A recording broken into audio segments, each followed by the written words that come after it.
Paz e graça, chegamos no 40º livro de número 40. Estamos avançando e é o primeiro livro do Novo Testamento, é o Evangelho de Mateus. O Evangelho de Mateus, escrito por Mateus, um dos discípulos, também chamado Levi, este que foi um coletor de impostos, era um dos que era odiado pelos judeus, pelo fato de ser um aliado de Roma para cobrar impostos do povo judeu. Mateus ele foi chamado para ser discípulo, então ele foi uma testemunha ocular dos acontecimentos, do ministério, da vida, da obra, da morte e da ressurreição de Cristo. É um evangelho que está colocado estrategicamente como o primeiro livro do Novo Testamento, porque ele faz a transição entre o Antigo Testamento e o Novo Testamento. O Mateus é um livro que com 2 horas e 45 minutos você consegue fazer toda a leitura dele. É considerado por alguns como uma das maiores obras-primas da Bíblia Sagrada. Ele relata com detalhes o ministério de Cristo e foi escrito um pouco antes do ano 70, porque a gente sempre posiciona a destruição do templo de Jerusalém pelos romanos no ano 70. Então, esse livro ele relata ali o que haveria de acontecer, mas ele não diz que aconteceu. Então, a gente supõe que foi escrito um pouquinho antes do ano 70. Qual é o objetivo do livro de Mateus? O objetivo do livro de Mateus é apresentar Jesus como o Messias, como o rei prometido a Israel, portanto, um herdeiro legítimo do trono de Israel. O livro de Mateus foi escrito para os judeus. Sim, o seu público ali, alvo, o público principal do evangelista Mateus eram os judeus. Mas também nós, que somos gentios, nós que hoje temos acesso às Escrituras, vemos ali um relato muito interessante. E a gente vai ver muitas vezes aqui a seguinte afirmação: para que se cumprisse o que foi dito pelo profeta Isaías, pelo profeta Jeremias. Então Mateus ele demonstra que o livro, ou a vinda de Jesus e os feitos de Jesus são cumprimentos da profecia do Antigo Testamento, ou melhor, das profecias.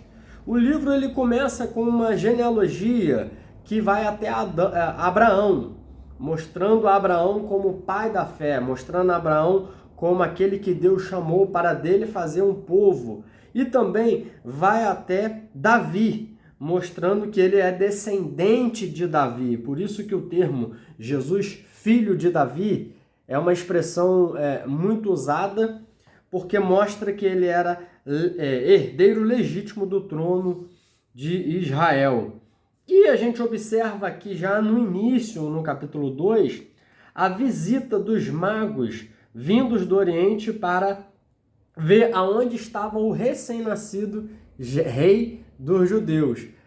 Veja que interessante, né? Normalmente a criança, quando ela nasce e ela é filha de um rei, ela é príncipe. Mas Jesus ele já nasceu rei, ele já nasceu comandante, ele já nasceu governante.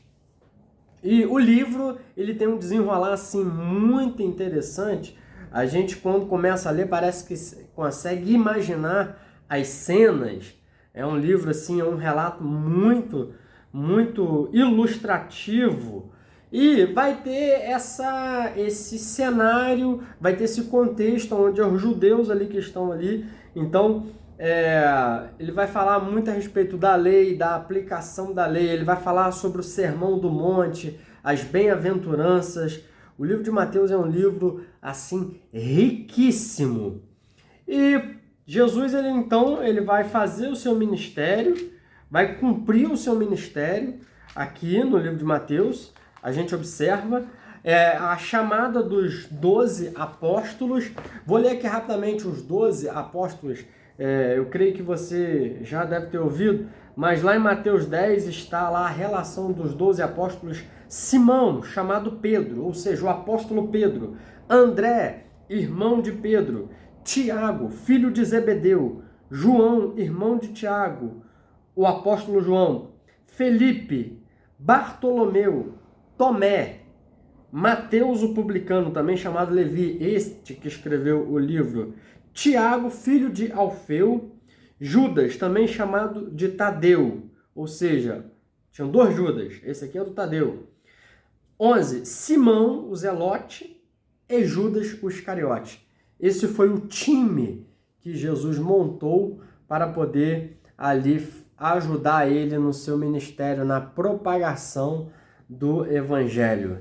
E interessante observar, irmãos, que Jesus ele cumpre o seu ministério, ele denuncia os hipócritas, os fariseus, e por fim, ele encerra, Mateus, ele encerra o seu livro com uma narrativa muito interessante. Aqui no capítulo 28, no verso 11, diz que, indo eles, eis que alguns da guarda foram à cidade e contaram aos principais sacerdotes tudo o que sucedera. E sabe o que os sacerdotes fizeram? Reunindo eles em conselho com os anciãos, deram grande soma de dinheiro aos soldados, recomendando-lhes que dissessem: vieram de noite os discípulos e roubaram o corpo dele enquanto dormimos. Caso isto chegue ao conhecimento do governador, nós o persuadiremos e vos poremos em segurança. Eles, recebendo o dinheiro, fizeram como estavam instruídos, e esta versão divulgou-se entre os judeus até o dia de hoje. Depois de todo o ministério de Cristo e depois da ressurreição de Cristo, os guardas que estavam guardando ali o corpo de Jesus após a sua ressurreição foram relatar aos principais sacerdotes e anciãos, que foram os responsáveis por condenar Jesus. E eles tomaram conhecimento da verdade, só que eles negaram a verdade. E o que eles fizeram?